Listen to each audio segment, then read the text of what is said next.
So how do we navigate Blender? This may seem intimidating at first, but it's actually pretty simple. Let's start with the 3D viewport. The first thing you'll be curious about is how to select things.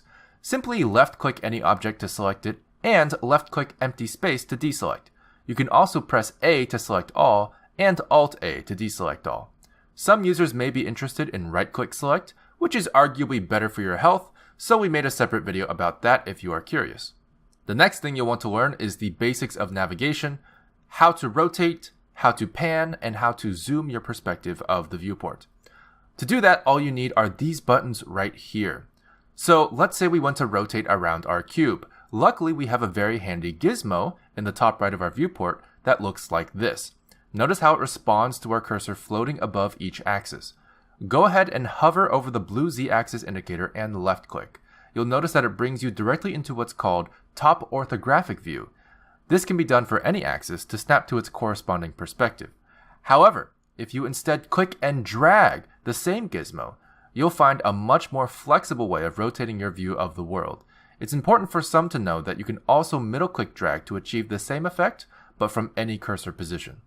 Now, you'll notice that our view seems to pivot around a particular point in the viewport, that being the center or origin of our grid. This also happens to be where our cube is at the moment. However, what if we didn't want to look at the cube? What if we wanted to look over here or something?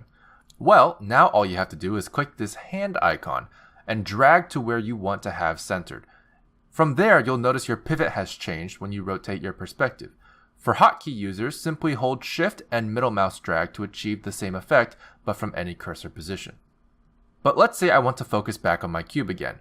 How do we do that? Well, for that, I want to quickly show you the Frame Selected tool, which can be found under View. This will reframe your perspective to focus on the object or objects you have selected. This can also be achieved by using the period key on a number pad. Now that we're this close to our cube, you may be asking, how do we zoom in and out? But it's pretty self-explanatory. We have a magnifying glass here. Click and drag it to zoom in and out, or you can use the scroll wheel or plus and minus keys on the numpad to accomplish the same task. And that's basically it for the basics of navigation, but you may have noticed that we haven't used the other two buttons in this area, the camera icon and the grid icon. The camera icon will bring you into the eyes of your camera. This is very helpful for setting up camera angles and previewing what will eventually be your output image. Alternatively, you can also use 0 on the number pad.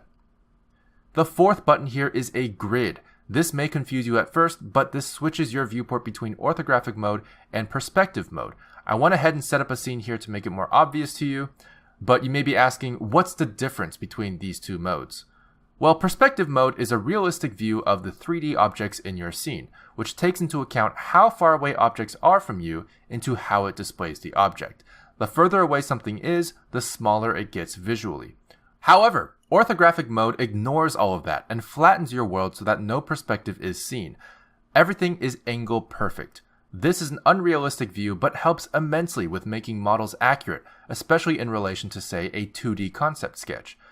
But that's just the viewport. In the next video, I'll be talking about all the different windows we see here, what they do, and how to navigate them as well.